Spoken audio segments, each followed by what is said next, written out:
Assalamualaikum warahmatullahi wabarakatuh. Waalaikumsalam warahmatullahi wabarakatuh. Yang kami hormati Buya Yahya, terkait fikih Buya, bagaimana cara wudhu kita ketika di kamar mandi yang nggak ada sendalnya, baik itu kamar mandi yang di masjid ataupun yang di rumah sendiri. Soalnya biasanya di kamar mandi masjid itu berdekatan dengan tempat wudhunya. Baik. Assalamualaikum warahmatullahi wabarakatuh. Waalaikumsalam warahmatullahi wabarakatuh. Ini nanti bab terakhir. Jangan Anda mudah kena penyakit namanya waswas. Yang kena waswas hanya orang bodoh.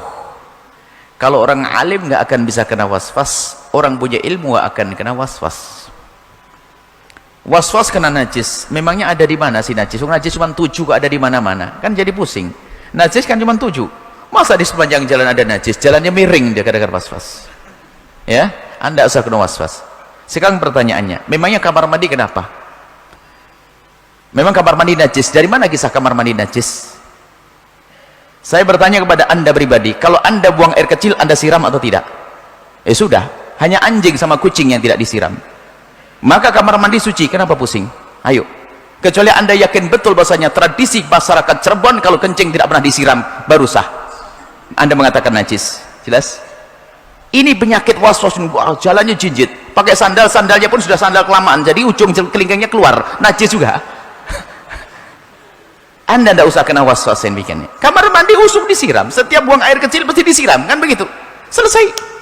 Bahkan kalau Anda jatuh pun nggak usah dipikirin, sebab ya umumnya orang di kamar mandi adalah disiram. Memang umurnya kamar mandi adalah buat kencing, tapi siap itu kan jadi biar lega, tidak kena waswas.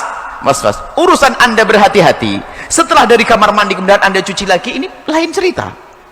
Tapi jangan sampai Anda menghukumi kamar mandi najis semuanya. Dari mana itu cerita? Jelas ya? Anda sendiri yang menjawab. Anda kalau kencing pasti disiram kan? Nyiramnya kemana? Atau Anda kencingnya ke atas? Tidak kan? Normal. Bahkan rata-rata kencingnya, mohon maaf, akan di klosetnya. Kan begitu? Kalau itu kloset. Rata-rata seperti itu. Apakah Anda naik ke lalu gitu? Nggak ada, normal semuanya. Makanya ini penyakit waswas. Padahal orang kena waswas kalau ditanya tuh bingung, kayak tadi itu kan pasti nggak najis terus ya begitu. Jadi nggak usah dipikirin, insya Allah tidak najis, kecuali Anda sendiri yang kencing kemudian kemana-mana airnya habis, berarti najis, kaki Anda terkena. Kalau nggak usah diyakini najis. Baik, seperti itu. Jadi jangan sampai gampang kena waswas. Jadi waswas itu sebabnya karena tidak punya ilmu. Tapi kalau orang punya ilmu kok waswas, pasti dia tidak punya ilmu. Pasti tidak punya ilmu. Tidak ada, kata Imam Ghazali, tidak ada orang ahli fikih yang kena waswas. Kalau orang kena waswas pasti fikihnya lemah. Oh nggak najis kok dibilang najis, kan bingung ya. Anda saja nggak pernah belajar ngerti kok. Nah, kan nggak najis, enggak, selesai. Tapi kan umumnya toilet dipakai kencing. Bukan umumnya, memang toilet biasanya pakai kencing, tidak pakai umumnya. Cuman setelah dikencing umumnya disiram, selesai. Supaya ringan kita, supaya nggak kena waswas kemana nu.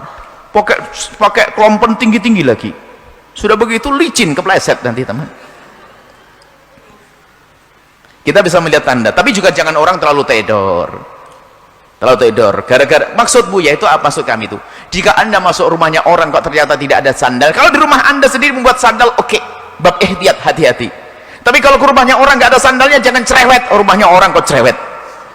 Ini loh, kadang-kadang rumahnya orang cerewet, wah lu nggak ada sandalnya, najis ini nih.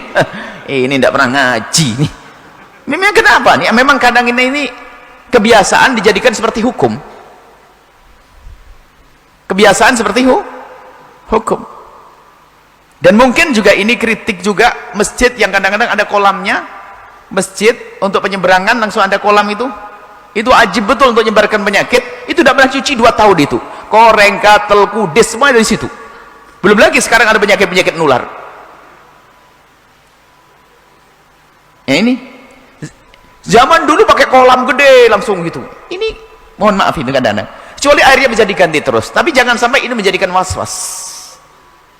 Ilmu ini penting sekali. Ada sebagian masjid lihat, masya Allah, kan sekarang ada goreng-goreng ini kan bisa kudis bersama itu nanti. Pernah yang lihat sebuah masjid itu boleh pemirsa, itu ada tujuan mereka. Ulama yang membuat pada waktu itu, pada zamannya memang belum banyak keran di mana-mana. Kalau kencing buaya ini, maka dibuatkan semacam itu biar terpisah antara tempat buang kotor yang kurang airnya sampai ke masjid, terpisah. Hari ini keran bersih semuanya. Ini bersih keran, nggak pakai kolam di sini. Pakai kolam nggak di sini? Ada kolamnya, tapi harus dijaga kebersihannya. Boleh, sah, saya sampaikan. Cuman air harus berganti terus. Sebab ada jenis-jenis penyakit yang gambar berpindah kepada orang lain. Apalagi ada luka dengan luka. Seperti itu. Kalau diadakan, tolong kebersihannya. Di sebuah tempat itu hitam betul. Dan airnya tidak mengalir, Masya Allah. Seperti itu. Biasanya menjadi sebab sumber was-was. Kalau orang membuat sesuatu yang namanya hati-hati, itu sah. Seperti kolam tadi. Dari kamar mandi pakai sendal, itu adalah untuk berhati-hati. Tapi jangan dihukum, jadikan itu hukum semuanya harus seperti itu. Hukum yang sesungguhnya tadi yang kami sampaikan. Anda tidak boleh kena was-was, tapi di rumahmu sendiri ingin berhati-hati, oke. Tapi kadang di tempat yang lain tidak seperti itu. Wallahu a'lam bishawab.